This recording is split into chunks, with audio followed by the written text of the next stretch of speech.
कोई रास्ता में पीस डाल दिया, उसको विकास नहीं बोलता है। कोई लैंप पोस्ट पकड़ लिया, लैंप पोस्ट में आपको रंग चढ़ा दिया, उसको विकास नहीं बोलता है। विकास का मतलब है इंडस्ट्रियल डेवलपमेंट है। सबसे ज़्यादा आलू बंगाल में होता है, सबसे ज़्यादा आलू, और बंगाल में ही 50 रुपया बिकता है। इंडिया में ऐसा हालत हमको लगता है बिहार में भी नहीं है कि चीफ मिनिस्टर बोल दिया कि कल आलू बेचेगा 25 रुपया में, फिर भी आलू बिक रहा है 50 रुपया में। और दीदी जो आया था ना, वो एक तो इंडस्ट्री तोड़ के आया था। आप सिंगूर का नाम सुने हैं ना, तो एक तो इंडस्ट्री जब तोड़ के आया था, किसी हालत में कोई बंगाल में इंडस्ट्री वो बना नहीं पाएगा।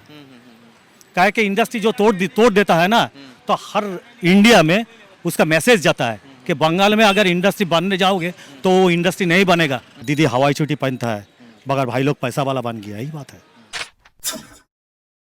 क्या नाम हुआ? मेरा नाम है सरज मित्रा। शरद जी कहाँ से हैं आप? हम Calcutta, in born in Calcutta. Paschim Bangal में चुनाव है, जी, कुछ जानकारी है? चुनाव होगा, हमको लगता है इस साल आपको ममता बनर्जी पावर में आएगा, जरूर आएगा। मगर पहले जो ये में आया था, आपको जितना मेजोरिटी में आया था उतना मेजोरिटी उसको नहीं मिलेगा। कारण सरकार का बहुत करप्शन है।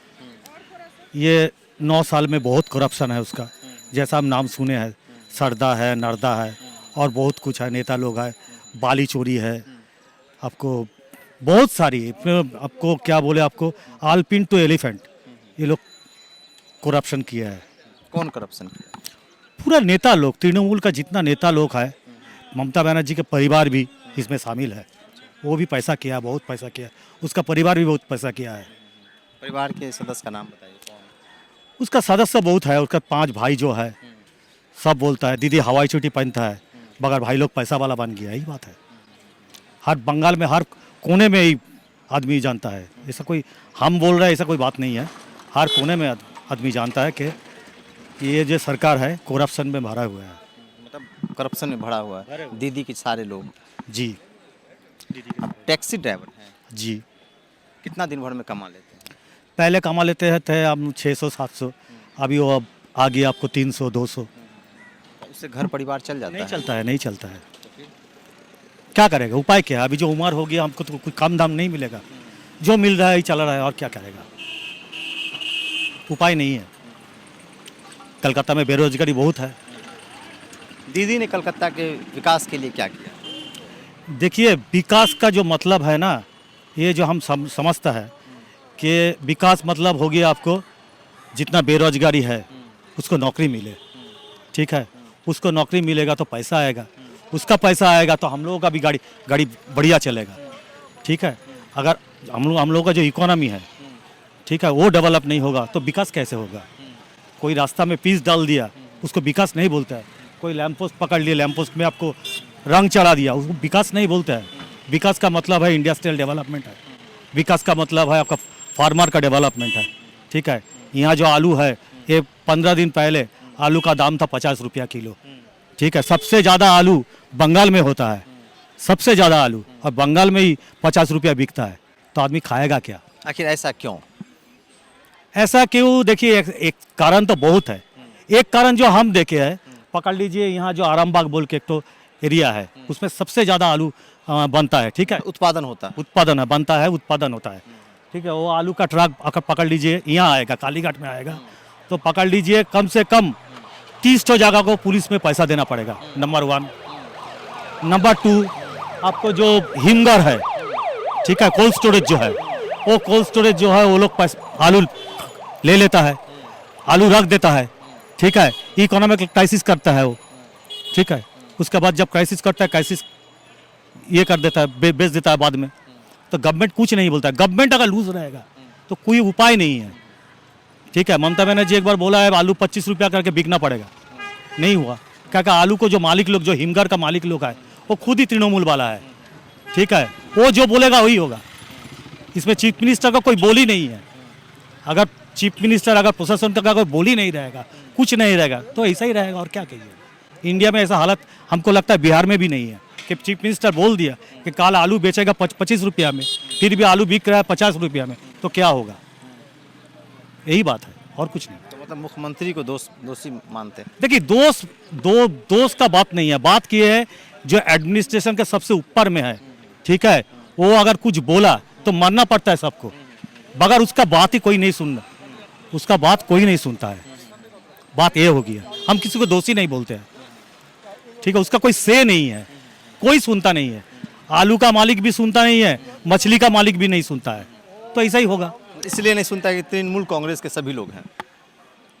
ये तो एक बात है, ये तो और एडमिनिस्ट्रेशन ढीला हो गया, एडमिनिस्ट्रेशन ढीला हो गया दीदी के राज में दीदी के राज में, क्योंकि इसका करप्शन भी ढीला, करप्शन भी बहुत हो गया, आदमी भी सुनता नहीं है।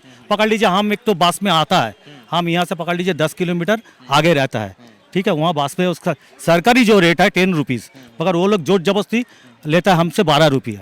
क्यों लेता है? कि उसका यूनियन जो है वो तृणमूल वाला का यूनियन है। हम पूछा एक दिन उस कंडक्टर को, भाई तुम 2 रुपया काहे ज़्यादा लेता है? वो हमको बोल रहा है जाओ जाके चीफ मिनिस्टर को पूछो, हमको मत पूछो। मतलब क्या है, ये एडमिनिस्ट्रेशन ढीला हो गया, ठीक है। वो बस का जो कंडक्टर है बोला हम लोग के यूनियन जो है, हम लोग के यूनियन तृणमूल वाला का यूनियन, ठीक तो है। क्या कह सकते हैं, चारों तरफ से जो हाल हो गया भाई, बंगाल का जो हाल हो गया, इसमें हमको लगता है इसमें आपको परिवर्तन चाहिए, चेंज चाहिए, ठीक है।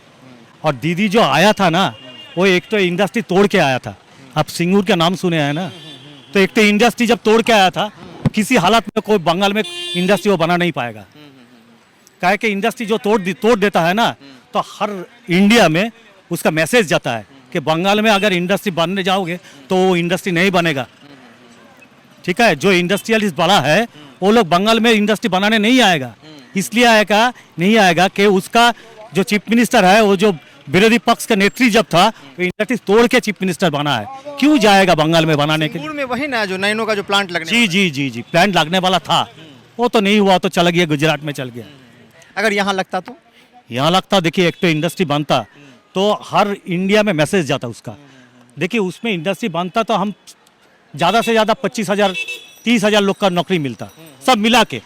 मगर जो जहाँ इंडस्ट्री बनता वहाँ एक तो सिटी बन जाता और पूरा इंडिया में एक तो मैसेज जाता कि बंगाल में उस परिस्थिति है इंडस्ट्री बनाने का, तो और भी इंडस्ट्री वाला जो लोग है वो लोग बंगाल में आता इंडस्ट्री बनाने के लिए। वो परिस्थिति जो है ना, वो डैमेज हो गया, एकदम फुल्ली डैमेज। चलिए अब चुनाव के मुद्दे पे हम आते हैं। पश्चिम बंगाल में चुनाव है, चुनाव का बिगुल बज चुका है, क्या लगता है दीदी या मोदी? देखिए हमको लगता है हैंग होगा, हमको लगता है पहले ही बोला है जो दीदी पावर में आएगा, मगर जो ये में पावर में आया था, वो जितना सीट लेके वो पावर में आया था, हमको लगता है उतना सीट लेके वो पावर में नहीं आएगा। ये भी हो सकता है कि बंगाल में दीदी और मोदी सेम, ये भी हो सकता है। तीसरा कोई विकल्प आपके हिसाब से? तीसरा कोई विकल्प जो सीपीएम और कांग्रेस का जोट है वो पावर में नहीं आएगा, मगर उसको एक तो शक्ति रह जाएगा, ठीक है। अच्छा, इतना कमजोर क्यों है सीपीएम? सीपीएम कमजोर नहीं है, सीपीएम कमजोर नहीं है। देखिए वो 34 साल राज किया है, तो आदमी 34 साल का बाद, 34 ईयर्स का बाद आदमी को लगा एक तो चेंज करो बस। देखिए एक तो गवर्नमेंट चल जाने का मतलब ये नहीं हुआ कि एक तो पार्टी तोड़ गया, एक तो पार्टी चल गया। वो आज भी लगातार प्रोटेस्ट करता है, सब कुछ करता है, ठीक है। वो आज भी जितना मीटिंग करता है, जितना जुलूस निकालता है, कोई पार्टी का इसकी हिम्मत नहीं है उतना मीटिंग और जुलूस निकालने का, ठीक है। मतलब ये नहीं हुआ कि सीपीएम टूट गया, सीपीएम का सरकार चला गया, उसमें क्या हुआ? आकाश का जमीन में आ गया? नहीं आया, सीपीएम का सरकार चल गया। ओवैसी भी चुनावी मैदान में आ रहे हैं। कौन? असदुद्दीन ओवैसी। असदुद्दीन चुनावी मैदान में आ गया, मगर हमको लगता है उसका 100 स्टैम्प लग गया उसका। आफ्टर इलेक्शन इन बिहार उसको 100 स्टैम्प क्या लग गया कि वो बीजेपी के लिए ही अच्छा है। वो अगर मुसलमान का वोट काटेगा उसके बीजेपी का फायदा है, ये स्टैम्प उसको लग गया। इसीलिए हमको लगता है मुसलमान को वोट उसको ज़्यादा मिलने वाला नहीं है। तो ओवैसी को ज़्यादा वोट नहीं मिलेगा मुसलमान? हमको लगता है, हम तो एस्ट्रोलॉजर नहीं है, मगर हमको लगता है उसका ऐसा एक स्टैम्प लग गया कि वो बीजेपी के सुविधा कर देता है। मतलब क्या कह रहे हैं? नहीं क्लियर बताइए। क्लियर है कि असदुद्दीन को ज़्यादा वोट मिलने वाला नहीं है पश्चिम बंगाल चुनाव में। मुस्लिम वोट, अच्छा, वो तो मुस्लिम वोट के लिए लड़ रहा है, तो पश्चिम बंगाल चुनाव में उसका ज़्यादा वोट मिलने वाला नहीं है।